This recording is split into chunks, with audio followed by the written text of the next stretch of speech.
Good morning students. আজকে আমরা লিও টলস্টয়ের লেখা 3 কোয়েশ্চেন্স এই শর্ট স্টোরিটা পড়ব। ঠিক আছে, লিও টলস্টয়ের লেখা 3 কোয়েশ্চেন এটাকে পড়ব। তার আগে টেক্সটটা পড়ার আগে আমরা রাইটার সম্পর্কে একটু তথ্য জেনে নেব এবং এই গল্পের সামারি সম্পর্কে একটুখানি তথ্য আমি জেনে নেব।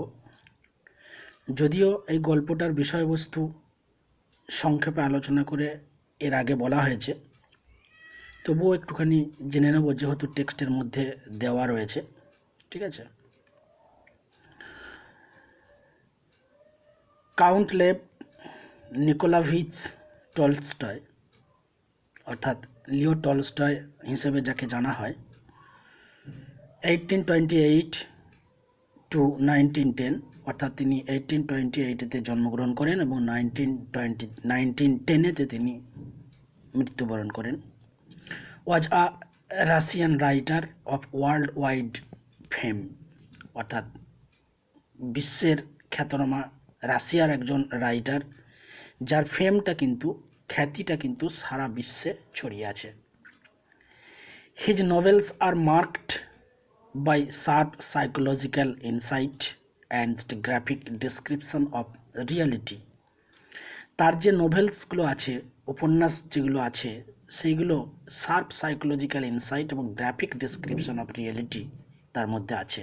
একটা বাস্তবিক চিত্র সেই গল্পের মধ্যে তিনি তুলে ধরেছেন। হিজ মোস্ট নোটেড ওয়ার্কস আর তার খ্যাতিপূর্ণ যে লেখাগুলো সেগুলো War and Peace 1809, War and Peace একটা, সেভাস্টোপল স্কেচেস 1855 এটা একটা, অ্যান্ড অ্যানা ক্যারেনিনা 1877 এটা একটা। ঠিক আছে, এই হলো রাইটার সম্পর্কে অর্থাৎ লিও টলস্টয় সম্পর্কে একটা শর্ট ডেসক্রিপশন। ঠিক আছে, এরপর আমরা আসব গল্পটা সম্পর্কে একটা শর্ট ডেসক্রিপশন। গল্পটায় কি দিয়েছে? Through the tale of a tsar, একটা জারের গল্পের মধ্যে, জারকে রাশিয়ার কিংদেরকে রুলারদেরকে বলা হয় tsar. Through the tale of a tsar who wanted to know, সাধারণত যে জানতে চেয়েছিল, the nature of appropriate counsel and action, যে অ্যাপ্রোপ্রিয়েট কাউন্সেলের মধ্যে দিয়ে অ্যাকশনটা এবং সঠিক অ্যাকশনটাকে তিনি জানতে চেয়েছিলেন। Tolstoy reveals an illuminating notion, Tolstoy অর্থাৎ লেখক এখানে তিনি একটা ইলুমিনেটিং নোশনকে রিভিলস করে, প্রকাশ করে, about the duties of man, যেটা মানুষের কর্তব্য সম্পর্কে উঠে আসে, কর্তব্য থেকে উঠে আসে, দায়িত্ব থেকে উঠে আসে। দিস সিম্পল টেল, এই যে গল্পটা 3 কোয়েশ্চেন, এই this simple tale is loaded with deep thoughts, একটা ডিপ থটস চিন্তাভাবনার মধ্যে দিয়ে রয়েছে, লোডেড রয়েছে। On the way of human beings should conduct their action, যেটা হিউম্যান বিংসরা কন্ডাক্ট করে, তাদের অ্যাকশানগুলোকে কন্ডাক্ট করে। ঠিক আছে, সেই জিনিসগুলোকে এখানে সুন্দর করে দিয়েছেন এই গল্পের মধ্যে। এখান থেকে কিন্তু বেশ কয়েকটা কোয়েশ্চেন হয়, যেমন হচ্ছে what is the story about. ঠিক আছে, এই যে this simple tale is loaded with deep thoughts on the way of the human beings they should conduct their action. What does the writer reveals or the writer means in this story, সেই সমস্ত জায়গায় Tolstoy reveals and illuminating Notion, এই যে এইগুলো এটাকে দেখা যাচ্ছে। ঠিক আছে, এরপর আমরা সরাসরি গল্পের মধ্যে চলে আসব।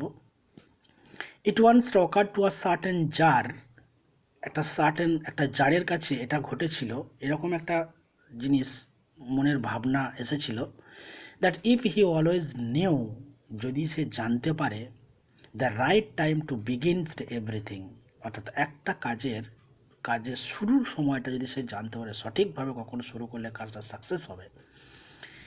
If he news to who are the right people to listen to, যে যদি সে জানতে পারে যে কোন মানুষটার কথা সে শুনবে, অ্যান্ড টু হোম অ্যাভয়েড, এবং কাকে সে অ্যাভয়েড করবে,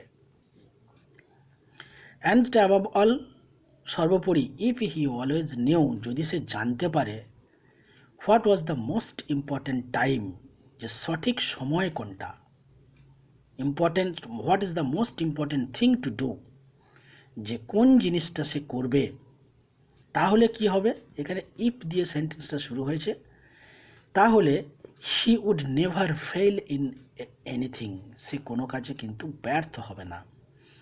হি মাইট আন্ডারটেক, অর্থাৎ সে যে কাজই করতে যাক না কেন কোনো কাজেই কিন্তু সে ব্যর্থ হবে না। এইটা অ্যান্ড দিস থটসটা হ্যাভিং ওকার টু হিম, এই ভাবনাটা তার মাথায় এসেছে, সুতরাং এটাকে জানার জন্য সে ছটফট করছে। He had it proclaimed through out his kingdom, যে তার কিংডমে, তার রাজ্যে সে এটা প্রোক্লেম করলো, ঘোষণা করলো, that he would give a great reward, যে সে একটা বড় রিওয়ার্ড দেবে, প্রাইজ দেবে, ঠিক আছে, পুরস্কৃত করবে, to anyone who would teach him, যে তাকে বলতে পারবে, what was the right time for every action, যে কোনো কাজের সঠিক সময় কোনটা, and to who were the most necessary people, যে সব থেকে মোস্ট নেসেসারি পিপলটাকে, and how he might know what was the most important thing to do, যে কোন জিনিসটাকে সে করবে। ঠিক আছে, এই জিনিসগুলো তার মাথায় কিন্তু এলো। And learned men came to czar, এই যে প্রোক্লেম করলো, ঠিক আছে, সভা করলো একটা, learned men came to czar, জারের কাছে এলো, but they all answered his questions, সে তার কোয়েশ্চেনগুলোর আনসার দিল, কীরকম আনসার, ডিফারেন্টলি, অর্থাৎ আলাদা আলাদা করে সবাই কিন্তু উত্তরগুলোকে দিল।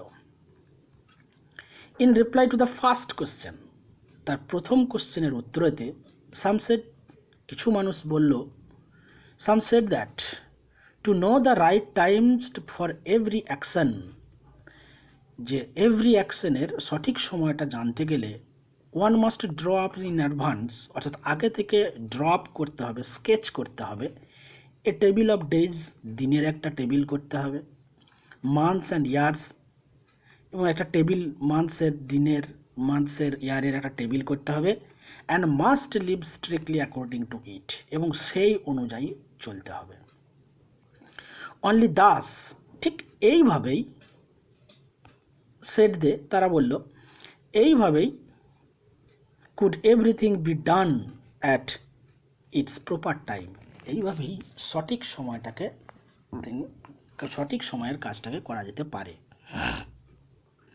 যাই হোক, এই প্রশ্নের উত্তরে আবার কিছুজন আদার ডিক্লেয়ার্ড, আবার কিছু মানুষ বলল, that it was impossible to decide before hand, আগে থেকে এটাকে সিদ্ধান্ত নেওয়াটা impossible, the right time for every action, অর্থাৎ যে কোনো কাজের আগে থেকে সিদ্ধান্ত নেওয়াটা এটা কিন্তু ইম্পসিবল। কেন না, তার কারণ হলো, but that not letting oneself be absorbed in idle pastime,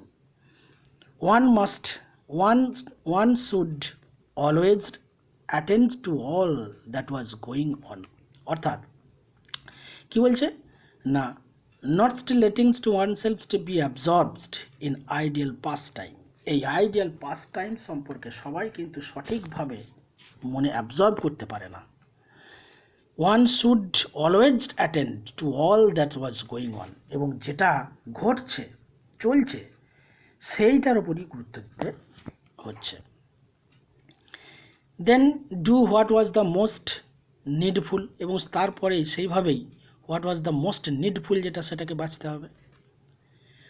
other against, আরও কিছু মানুষ বলল, that's however attentive the tsar might be, যার যতই অ্যাটেন্টিভ হোক না কেন, what was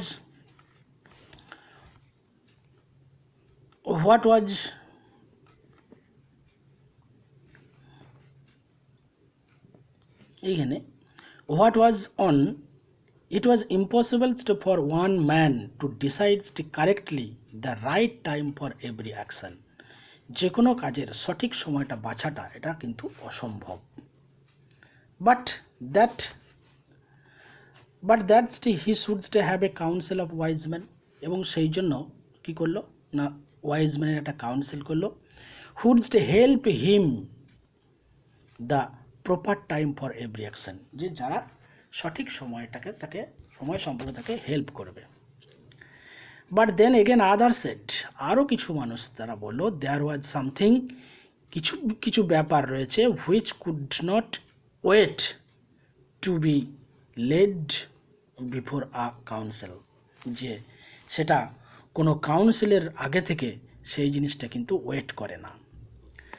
but about which one has once to decide whether to undertake them or not, যে সেই কাজটাকে সে গ্রহণ করবে কি করবে না সেই ব্যাপারে কিন্তু সঠিকভাবে কিছু বলল না।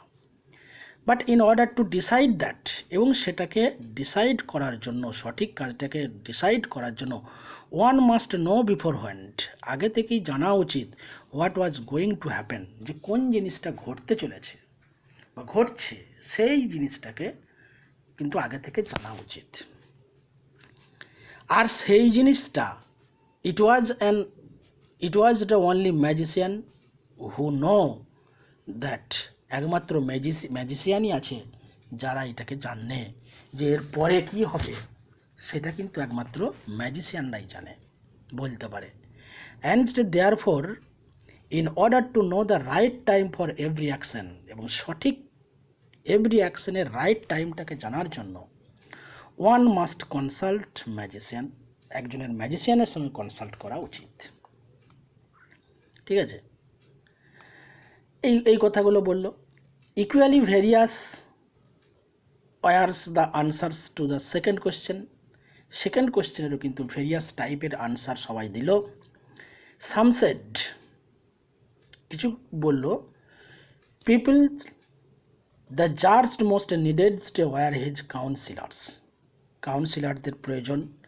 আদার্স দ্য প্রিস্ট, আবার অন্য কেউ বলল তার প্রিস্টের সঙ্গে কনসাল্ট করা উচিত। আদার্স বলল ডক্টরসের সাথে কনসাল্ট করা উচিত।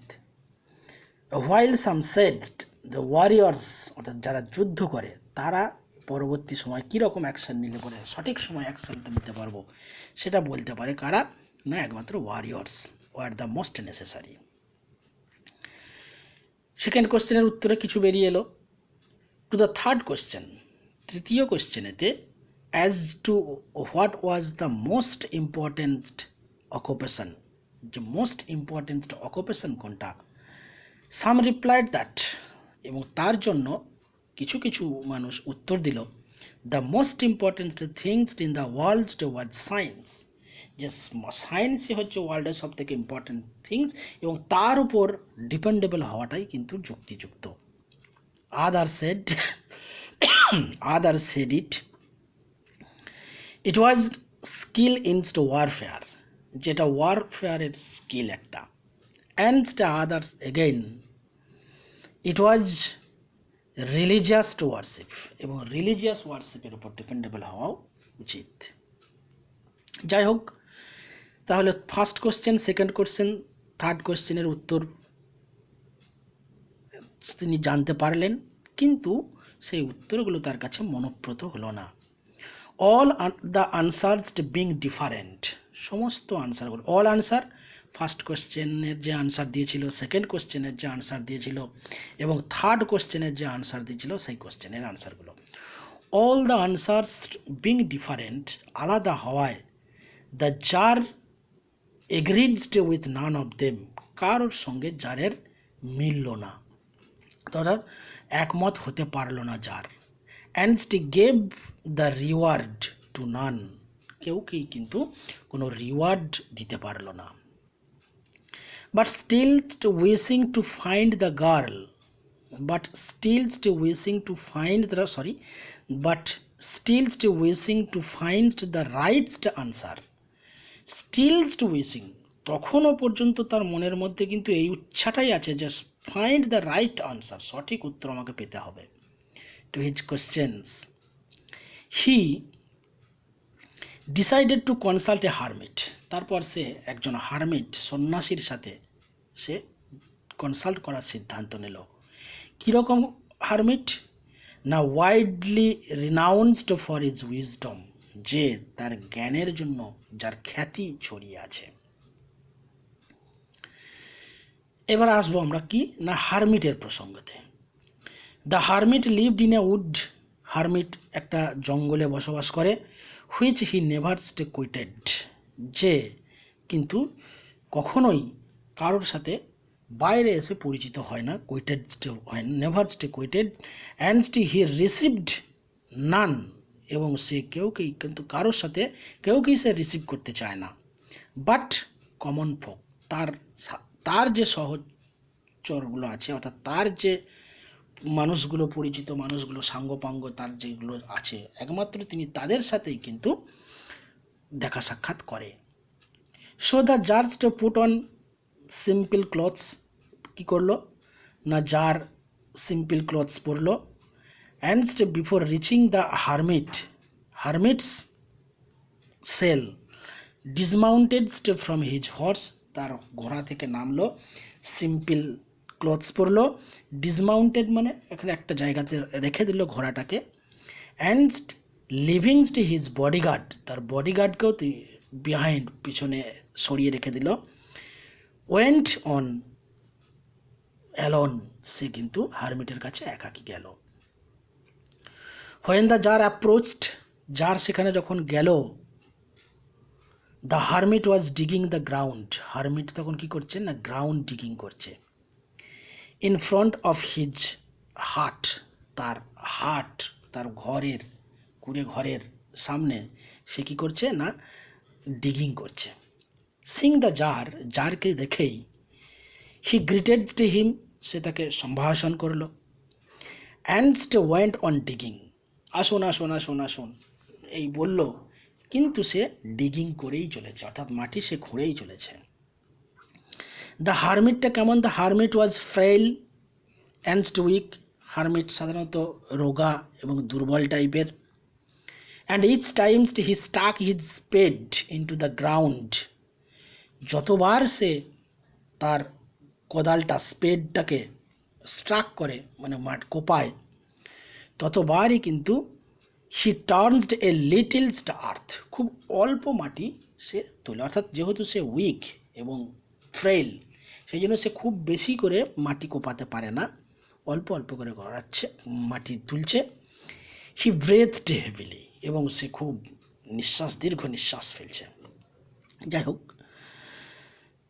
The tsar went up to him, tsar তার কাছে গেল, অ্যান্ড সেড, এবং তাকে বলল, কি বলল, I have come to you, আমি আপনার কাছে এসেছি, wise hermit, to ask you to answer 3 question, 3টে কোয়েশ্চেন, আপনাকে 3টে কোয়েশ্চেনের উত্তর পাওয়ার জন্য।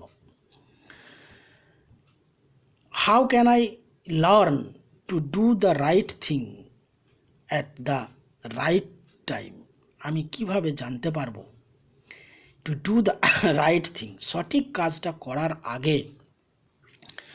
How can I learn to do the right things at the right time, অর্থাৎ সঠিক সময়ে, কোন সময়ে আমি কাজটা করব, এটা আমি কিভাবে জানবো। Who are the people I most need, কোন মানুষটার উপর আমি ডিপেন্ডেবল হব, আমার ক্ষেত্রে কোন মানুষটা বেশি প্রয়োজনীয়। And to whom should I, কার ওপর should I pay most attention, কোন মানুষটার উপর আমি বেশি অ্যাটেনশন দেব, than to the rest. And to what affairs the most important, কোন অ্যাফেয়ার্সটা সব থেকে বেশি important. And needs my first attention, এবং সর্বপ্রথম আমার অ্যাটেনশন যাবে কোন অ্যাফেয়ার্সের মধ্যে দিয়ে, কোন কাজের মধ্যে দিয়ে। The hermit listen to the জারের কথাগুলো শুনল, বাট আনসার্ড নাথিং, কিন্তু কোনো উত্তর সে দিল না। He just spat on his hand, তার হাতটার উপর স্প্যাট করা মানে হাতটা ধরে চাপড়ানো। He just spatted on his hand, তার হ্যান্ডে চাবড়ে। রিকমেন্সড ডিগিং, সে কিন্তু ডিগিং করেই চলল, রিকমেন্সড করলো ডিগিংয়ে। You are tired said the tsar, tsar তখন বলল তুমি খুব ক্লান্ত, এখানটা মাথায় রাখতে হবে। ইউ আর টায়ার্ড, এটা কিন্তু ইউটা হচ্ছে হারমিট, যার কথাটা বলছে। Let me take the spade, আমাকে স্পেডটা দাও। And to work a while for you, এবং তোমার হয়ে আমি কিছুটা কাজ করে দিই। ঠিক আছে, এই কথাটা তিনি বললেন। খুব ভালো করে মাথায় রাখতে হবে যে এখানে ইউটা কিন্তু হারমিট। ঠিক আছে, আর let me take the spade, মিটা এখানে জার। ঠিক আছে, hands to work a while for you, তোমার হয়ে কিছুটা কাজ করে দিই। ঠিক আছে, তাহলে ফার্স্ট অ্যান্ড সেকেন্ড পেজ অর্থাৎ 54 অ্যান্ড 55 পর্যন্ত এখানে দেওয়া হলো। হ্যাঁ, এরপরের ভিডিওতে বাকি টেক্সটটাকে দিয়ে দেবো, ভালো করে শুনবে। ঠিক আছে, অবশ্যই দেখবে, খুব ভালো লাগবে। এটা পড়ার আগে অবশ্যই 3 কোশ্চেনের সামারিটা আগে শুনবে। ঠিক আছে, তাহলে গল্পটা সুন্দরভাবে মাথায় চলে আসবে, আর মাথায় চলে এলে পরে তুমি বুঝতে পারবে। যাই হোক, থ্যাংক ইউ, ভালো থেকো, ওকে।